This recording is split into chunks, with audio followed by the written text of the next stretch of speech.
ಪೊಲೀಸವ್ರಿಗೂ ಅಷ್ಟೇ ಪ್ರತಿ ತಾಲೂಕಲ್ಲೂ ಒಂದು ಸಪ್ರೇಟ್ ಸ್ಕ್ವಾಡ್, ಈ ರೌಡಿಗಳ ಸ್ಕ್ವಾಡ್, ಒಂದು 10 ಜನ ಪೊಲೀಸ್ ಕಾನ್ಸ್ಟೇಬಲ್ನ ನೇಮಕ ಮಾಡಿ ಪ್ರತಿ ತಾಲೂಕಿನಲ್ಲೂ ಕೂಡ ಬರೀ ರೌಡಿಗಳನ್ನ ಅವರು ಟ್ರೇಸ್ ಮಾಡ್ತಾ ಇರೋದು, ಕರ್ಕೊಂಡು ಬರ್ತಾ ಇರೋದು, ದಾರಿಗೆ ತರೋದು, ಅವ್ರ ಮೇಲೆಲ್ಲ ನಿಗಾ ಇಡೋಂಥದ್ದು, ಎಲ್ಲೂ ಕೂಡ ಅವರು ಯಾರ ಮೇಲೂ ಕೂಡ ಆ ಕ್ರಿಮಿನಲ್ ಆ್ಯಕ್ಟಿವಿಟೀಸ್ ಮಾಡಬಾರ್ದು.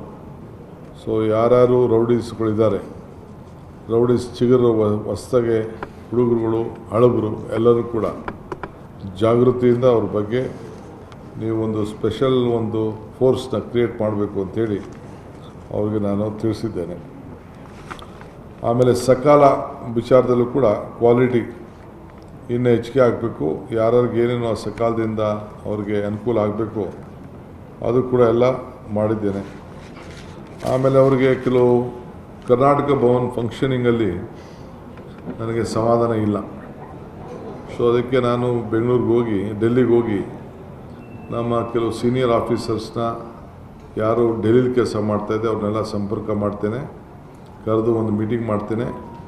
ಅದಾದಮೇಲೆ ಯಾರು ರಿಟೈರ್ಡ್ ಆಗಿದ್ದಾರೆ ನಮ್ಮ ಆಫೀಸರ್ಸು ಅವ್ರನ್ನೂ ಕೂಡ ಸಪ್ರೇಟಾಗಿ ಮಾಡ್ತೇನೆ.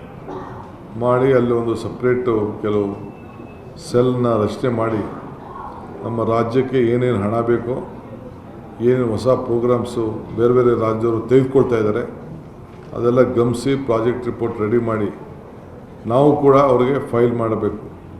ನಮ್ಮದು ಕೂಡ ರಿಕ್ವೆಸ್ಟನ್ನು ಕೇಂದ್ರ ಸರ್ಕಾರಕ್ಕೆ ಇಡಬೇಕು.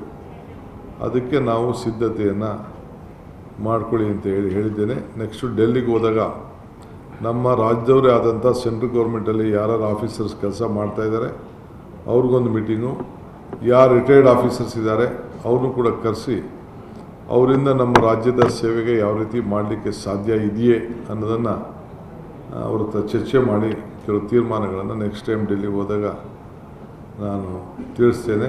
ಅವ್ರನ್ನ ಎಲ್ಲ ಭೇಟಿ ಕೂಡ ನಾನು ಮಾಡ್ತೇನೆ.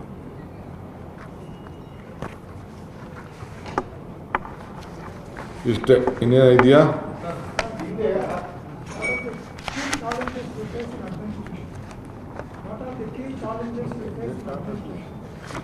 Just we have started.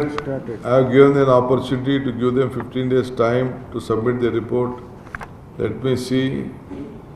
They should tell ಏನು ಮಾಡೋಕ್ಕೆ ಸಾಧ್ಯ, ಏನು ಮಾಡೋಕ್ಕಾಗಲ್ಲ, ಏನು ನಮ್ಮ ಪ್ರೋಗ್ರಾಮ್ಸ್ ಇದೆ, ಏನು ಮ್ಯಾನಿಫೆಸ್ಟೋ ಎಲ್ಲ ಹೇಳಿದ್ದೀವಿ, ಬಜೆಟ್ ಹೇಳಿದ್ದೀವಿ, ಅದೆಲ್ಲ ಕೂಡ ಅದನ್ನು ಯಾವ ರೀತಿ ಇಂಪ್ಲಿಮೆಂಟ್ ಮಾಡ್ಬೋದು, ಏನೇನು ಸಮಸ್ಯೆ ಇದೆ ಅಂಥೇಳಿ ಅದ್ರ ಬಗ್ಗೆ ಕೂಡ ಚರ್ಚೆ ಮಾಡಿದ್ದೇವೆ. ಅವ್ರು 15 ದಿನದಲ್ಲಿ ಒಂದು ರಿಪೋರ್ಟ್ ಕೊಡಿ ಅಂತ ಹೇಳಿದ್ದೇನೆ.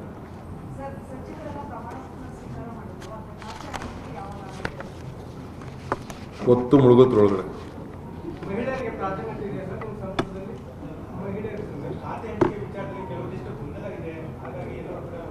ನಿಮಗೇನೋ ಗೊಂದಲ ಇರಬೇಕು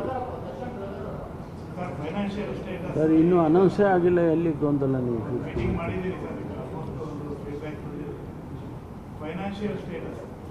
ಫೈನಾನ್ಷಿಯಲ್ ಸ್ಟೇಟಸ್ಗೆ ನಾವು ಹೋಗಿಲ್ಲ. ನಾನು ಮುಂದಿನ ದಿನಗಳಲ್ಲಿ ಖಾತೆ ಹೊತ್ತು ಮುಳುಗಲಿ.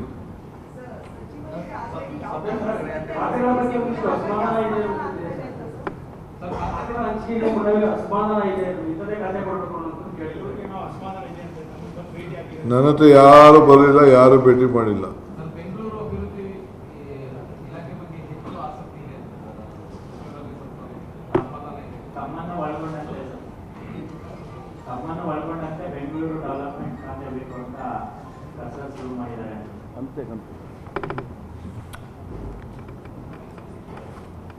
ಗಾಳಿಲಿ ಮಾತಾಡೋದಕ್ಕೆಲ್ಲ ಉತ್ತರ ಕೊಡೋಕ್ಕಾಗಲ್ಲ. ಊಹಾಪೋಹದ ಮೇಲೆಲ್ಲ ಮಾತಾಡೋಕ್ಕೆ ನಾನು ತಯಾರಿಲ್ಲ. That is old Shivakumar. ನಿರ್ಭೀತ, ನಿಷ್ಪಕ್ಷಪಾತ, ವಿಶ್ವಾಸಾರ್ಹ ಸುದ್ದಿಗಳಿಗೆ ಮತ್ತೊಂದು ಹೆಸರಾಗಿರುವ ನ್ಯೂಸ್ 18 ಕನ್ನಡ ಈಗ ಆಪ್ನಲ್ಲೂ ಲಭ್ಯವಿದೆ. ದಯವಿಟ್ಟು ಇಲ್ಲಿರುವ QR ಕೋಡ್ ಅನ್ನು ಸ್ಕ್ಯಾನ್ ಮಾಡಿಕೊಂಡು ಆಪ್ ಡೌನ್ಲೋಡ್ ಮಾಡೋದಕ್ಕೆ ಮರಿಬೇಡಿ. ನಿಮ್ಮ ಬೆಂಬಲ ಹೀಗೆ ಸದಾ ನಮ್ಮೊಂದಿಗಿರಲಿ. ಧನ್ಯವಾದ.